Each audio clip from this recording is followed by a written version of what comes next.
Halo semua, selamat datang di Codingi.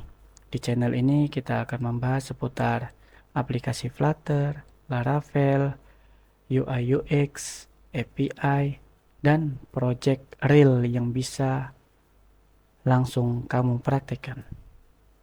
Kalau kamu serius mau jadi developer, yuk subscribe channel Codingi sekarang. Di sini semua updatean berita tentang program terkini akan selalu hadir. Yuk kita langsung lanjut ke pembahasan yang pertama, yaitu struktur project Flutter. Kenapa sih kita harus membahas struktur project Flutter? Karena itu adalah landasan dasar untuk kita membuat sebuah project program yang sekelas menengah atau lebih besar. Oke, ada beberapa sih yang harus kita pahami. Yang pertama yaitu library, terus core, kemudian data, presentation, root, dan main. Nah, apa sih folder-folder ini, isinya dan fungsinya buat apa sih? Kan kita bingung nih, namanya masih pemula, untuk kita belajar tuh harus benar-benar dari nol. Nah, makanya codingin ini menyediakan semua kebutuhan untuk kita sebagai pemula belajar lebih giat. Oke, kita lanjut ke pembahasan yang pertama, yaitu library. Library, apa sih itu library? Library itu adalah folder yang paling penting di Flutter. Kenapa? Karena hampir semua kode utama aplikasi itu ditulis di dalam folder ini. Di sini ialah tempat untuk UI aplikasi, logic aplikasi, model data, state management, root navigasi, service API. Analoginya atau ibaratnya itu adalah otak utama dari aplikasi Flutter. Oke, yang kedua itu ada core kan. Apa itu core? Kita sering bertanya-tanya, folder core ini buat apa sih? Nah, folder core ini biasanya berisi kode global yang dipakai berulang kali di banyak tempat. Artinya bukan khusus halaman tertentu, tapi dipakai seluruh project ya. Kalau tidak dipisah, project akan berantakan. Nah, biasanya apa aja sih isi folder core ini? Biasanya ada beberapa kategori, yaitu konstan, terus kemudian themes, helpers, dan utils. Yang pertama kita akan bahas yaitu konstan. Apa sih konstan itu dan seperti apa sih contohnya? Konstan ialah berupa nilai tetap atau yang tidak bisa berubah, seperti base URL, nama aplikasi, warna default, ukuran padding standarnya, misal 20 jarak tulisan A ke tulisan B. Nah, itu kita atur di konstan ya.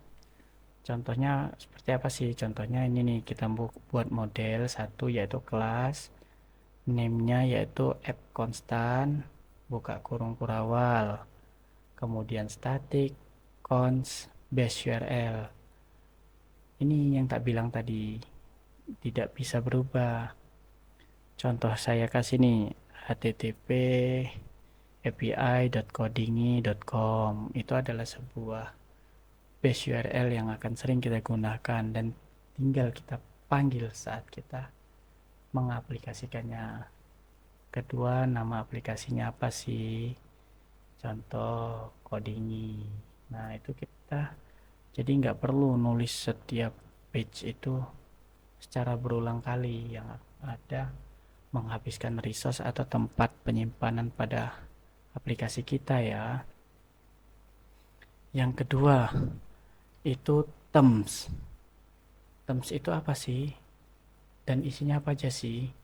Themes itu biasanya berisi tema aplikasi. Contoh, warna utama itu seperti mau warna merah default kita, pada aplikasi kita biru, hijau, dan lain-lainnya.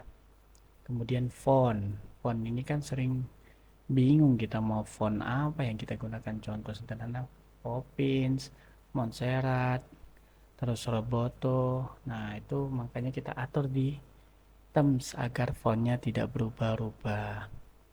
Kemudian style button, stylenya mau kita bentuk circle atau segitiga atau rectangle, itu terserah sesuai dengan desain yang kita inginkan. Oke. Yang terakhir, dark mode ini kita bisa memilih mau mode terang atau mode gelap. Oke, contohnya seperti ini kita cara untuk mengaplikasikannya. Terms data, primary swatch, colornya mau warna apa sih? Ya, contoh colornya warna biru. Nah, ini supaya tampilannya konsisten, tidak berubah-ubah, merah, kuning, hijau, dan lain-lain. Nah, itu yang bikin kita kayak aplikasinya tidak menarik banget gitu loh. Oke, kita next ke helper. Helper itu apa sih? Helper itu adalah bantuan untuk program. Contohnya seperti apa sih? Format. Contohnya itu seperti format rupiah, format tanggal, validasi email. Contohnya itu seperti apa sih? Contohnya itu seperti format rupiah, format tanggal, validasi email. Bagaimana sih cara penggunaannya? Cara penggunaannya seperti pada contoh di bawah ini, string, format rupiah, terus in, kemudian value. Ini bisa kita gunakan misalnya di contoh aplikasi e-commerce yaitu produk. Kemudian pengisian data text fieldnya email, atau kita pilih tanggal formatnya biar enggak berantakan. Oke. Terus next, utils. Nah, utils ini kurang lebih mirip dengan helper, tapi lebih umum. Contohnya launcher, kemudian custom snack bar, kemudian load dialog. Contohnya seperti apa sih? Seperti launcher, custom snack bar, loading dialog. Oke, itu tadi untuk pembahasan tentang isi core. Next, kita ke data. Data itu apa sih? Banyak banget foldernya, bingung. Nah, kita uraikan.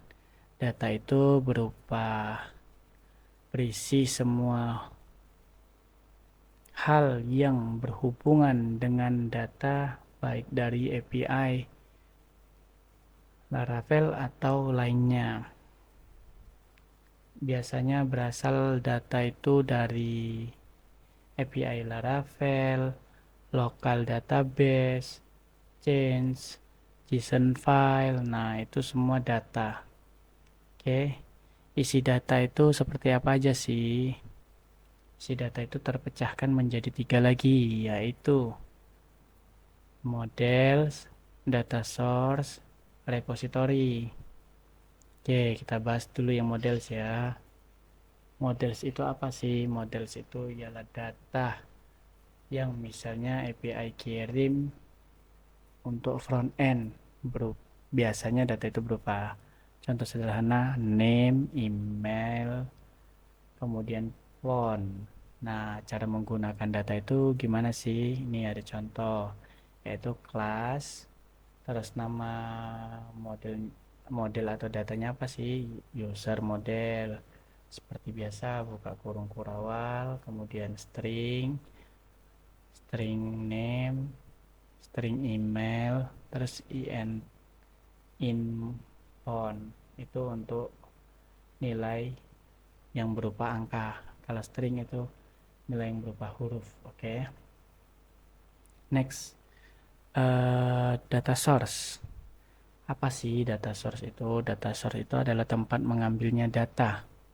Contoh kita mau nge-request API, terus ambil data dari database, ambil data dari local data source. Nah, cara penggunaannya seperti apa sih? Nah, ini untuk dasar aja dulu ya. Cara penggunaannya yaitu kita tinggal gunakan get users, buka kurung tutup kurung, kemudian asinkronus, buka kurung dan tutup kurung kurawal, kemudian kita panggil final response which http get bla bla bla bla. Nah, itu contoh sederhananya. Kemudian C, repository.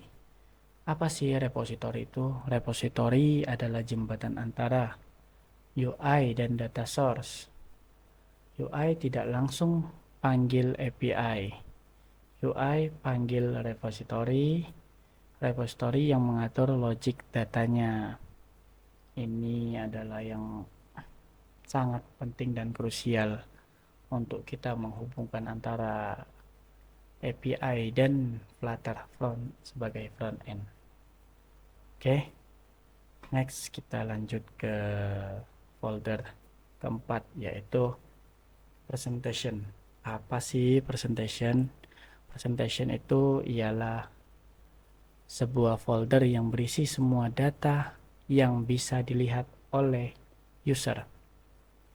Contohnya seperti tampilan, halaman, widget, terus kemudian state management. Nah, isi presentation itu apa aja sih? Biasanya isi presentation itu dibagi menjadi 3 atau bisa jadi lebih sesuai dengan kebutuhan kita ya. Ini yang tak kasih pokok itu. Nah, biasanya presentation itu dibagi menjadi 3. Ada page, widget, dan blog. Page itu apa sih? Page itu adalah halaman utama. Contohnya seperti login page, home page, kemudian profile page, terus splash page, dan lain-lain. Masih banyak, itu sangat penting. Itu biasanya yang berhubungan dengan page itu disimpan di folder page. Oke, next widget. Apa sih widget itu? Widget itu adalah komponen kecil yang sering kita pakai. Contohnya seperti custom button, custom text field, produk card, dan lain-lain. Nah, itu masih banyak lagi contoh penggunaan widget. Oke, kita akan bertahap menjelaskan semua. Oke, next, blog. Blog itu apa sih? Blog itu adalah state management untuk mengatur lalu lantasnya sebuah data dari API Laravel, kemudian ke data source, kemudian ke blog. Itu semua adalah runutannya. Oke, contohnya seperti ini: login event, login state, login blog. Next, folder kelima yaitu root. Apa sih root itu? Root itu adalah tempat semua aplikasi navigasi.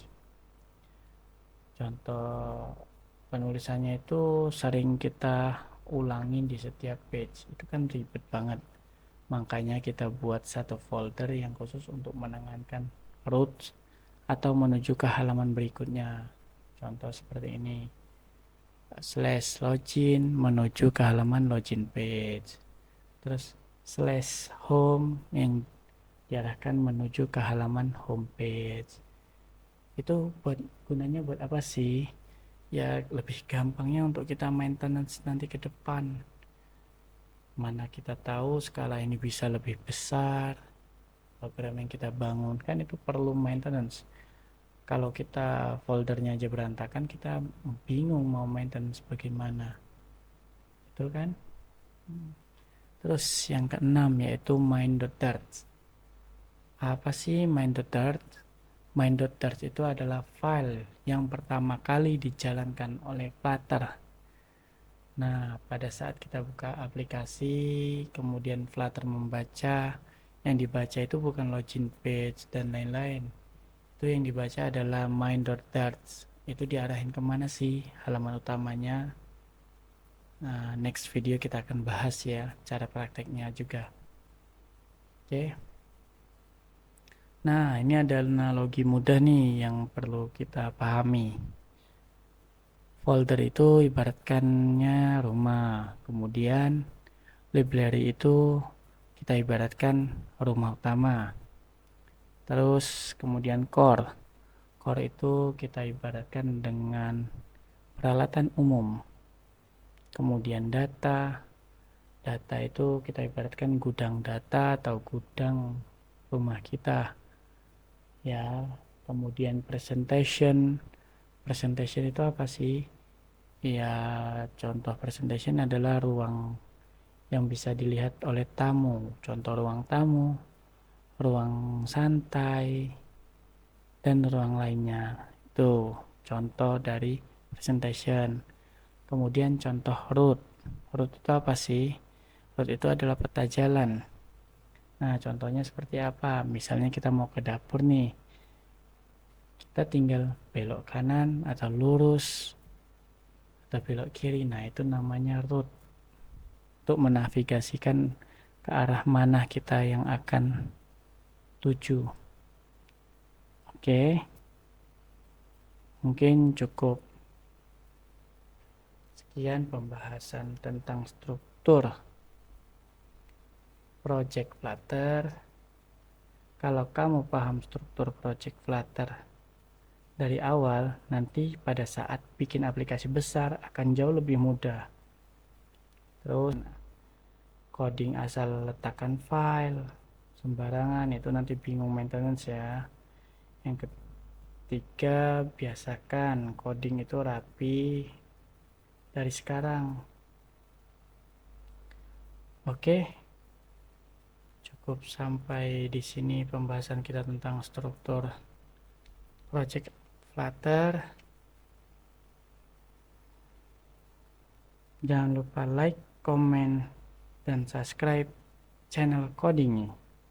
Sampai jumpa di next video berikutnya. See you.